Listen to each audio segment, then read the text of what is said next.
President Lula's economic team will send it at the end of August. A much better budget, structurally better, without neglecting social spending, as was done in 2022, without failing to pay state governments, without defaulting on court-ordered debts. The budget is in order. Minister, in fact, your team has managed to deliver on the target. Yes, but the fact is that several indicators, the debt trajectory is one of them, it's one of theirs, or the interest rate charged today on NTNBs, NTNBS, close to 8 per year, indicate that this effort has not been enough. It's like that soccer player who plays by the book. I'm following all the rules, but my team is losing. How can we turn this game around, Minister? I don't agree with that, Naka, that the team is losing. Look, back in 2022, many people, including authorities at the time, were saying that Brazil would have an out-of-control exchange rate, that Brazil would become another Venezuela in 6 months. Look at what we have today in terms of a national project. We have a stable exchange rate. When President Lula took office in 2023, the exchange rate was near 5.30. The exchange rate is about 5.10 today. So those same projections that Brazil would go through great difficulties did not come true. On the contrary, today we have inflation under control, even lower than what the previous government delivered. We have the country's growth above expectations, growth close to 3%, which hasn't been seen for a long time. We are seeing public finances in order, without institutional violations, without providing for spending, without a source of revenue. In fact, in an effort with the National Congress and the Supreme Court not to create this kind of deficit for the future, which was the result of this government. Several sound measures setting spending limits in law, including for tax expenditures. We have already eliminated several inefficient benefits, such as the payroll tax exemption, like the PERS, which no longer made sense at a certain point. The work done so far shows the economy is currently strong. Not disregarding the challenges we have and the challenge of interest rates and public debt, which is part of the assessment. Interest rates and the high cost of money in the country are problems for everyone. That's why we renegotiated with agribusiness not long ago. Families are in debt with credit cards, with overdrafts, and that's why we created the debt relief program.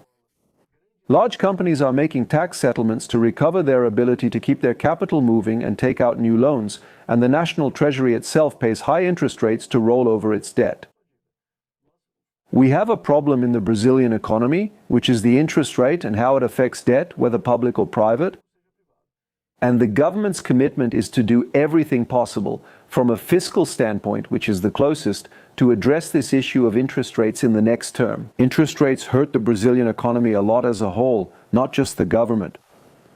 Minister, is there ill will in the financial market since it's the financial market itself that sets this future interest rate? Look, I don't see it as ill will. What I think is that in certain moments when you have a lot of instability, and look, what I've been saying even to the market is this: if there's one thing we're sure of today, Naka, it's that we're going to go through a period of great uncertainty. Monetary policy and global interest rates. Take Japan, a classic example, which always had zero rates. Today, we're no longer in that scenario. We're already seeing interest rates rising to a level we haven't seen in a long time. The United States, the same thing. European countries, the same thing. So there is, yes, the challenge of understanding where the world is going. Are we going to keep having wars? Are we going to keep having oil shocks? Which this year was what largely impacted inflation expectations in Brazil. What I've been saying is the market naturally reacts to this uncertainty and looks at Brazil and says, look, I still see uncertainty in the trajectory about the future path. The market recognizes that the government has eliminated the deficit.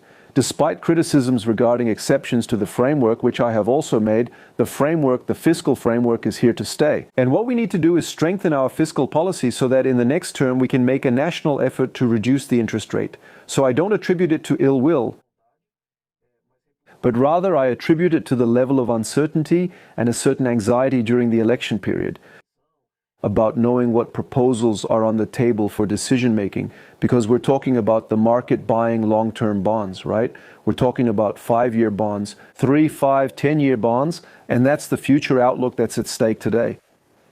Minister, I wanted to talk about another sensitive topic, which is the record deficit of state-owned companies. Just this semester, we had a deficit a gap of 7.8 billion raise in the state-owned companies, which is mainly affected by the poor performance of Correios. And that led, for example, last year, the government itself to arrange a loan that was made by banks to Correios of 12 billion with the guarantee of the national treasury.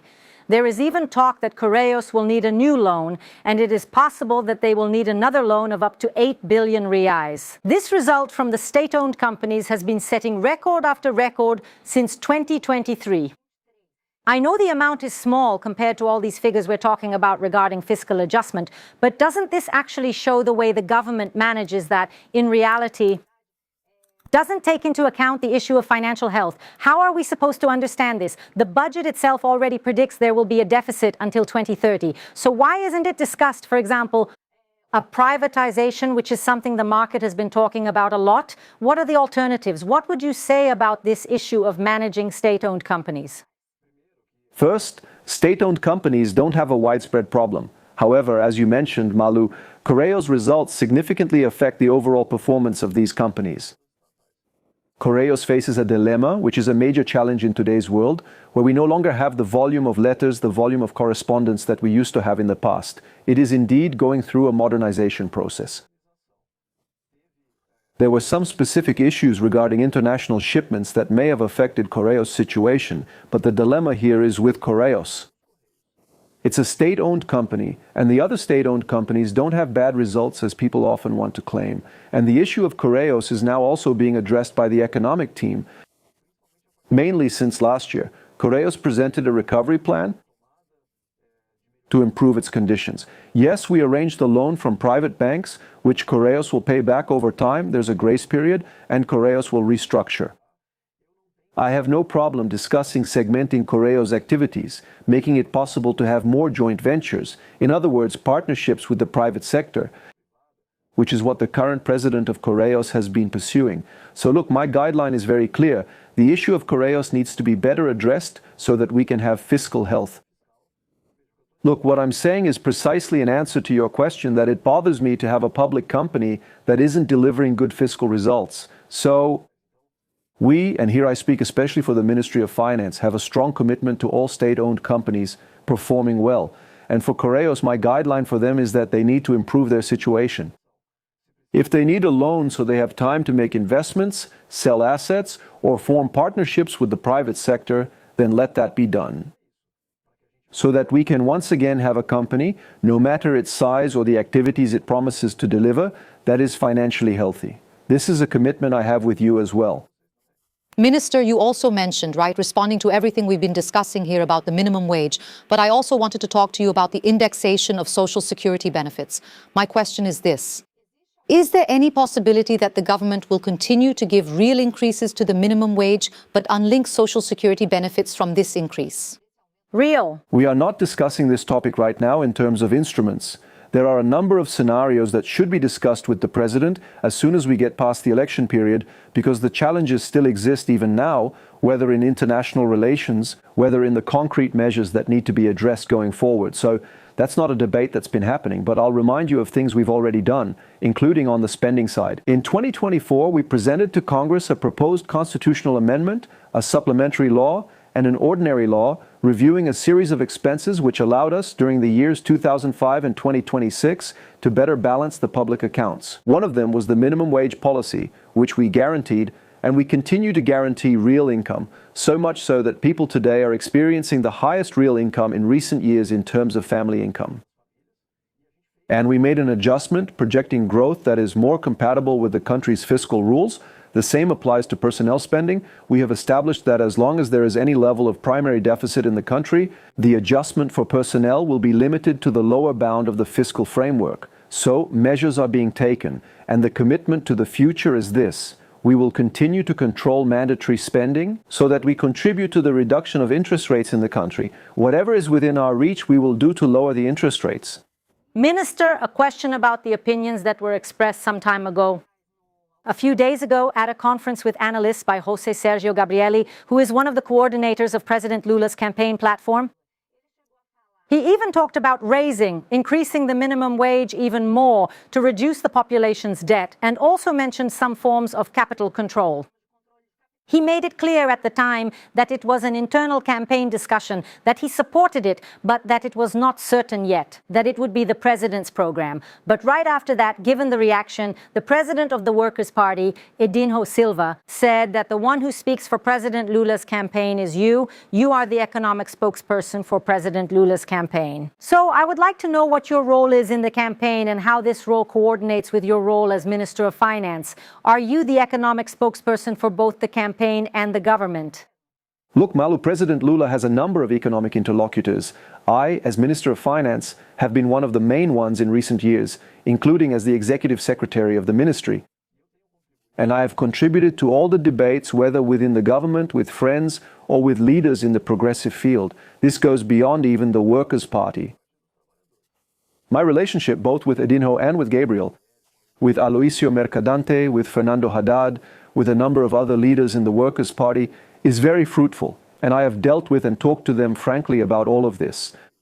What is important to say here, also at the President's request, is that we are not pursuing capital controls. They are not an option. We are not discussing that. This is not a topic for discussion in the policy platform or even within the government. We have spent these 3.5 years not discussing it. That is off the table. The discussions about the minimum wage, for example, were held openly. We presented it to the National Congress. President Lula presented it to the National Congress. Rules that were accommodated, addressing this increase in mandatory spending, and were voted on by Congress. Some were not, which even end up hurting our ability to show a future path, but many were approved by Congress. So what's important to say about this is that I remain very close to the President in my own way, working with all these actors, especially with the President of the Workers' Party, Edinho Silva, who is a dear friend, and with the former Minister Fernando Haddad, who has his own ideas about the economy. It's a privilege to keep talking with Fernando Haddad about the economy and always stay very close to President Lula and the current government team. And here I want to praise Minister Bruno Moretti, who has always been a partner here. We have already worked together, even before we were both ministers.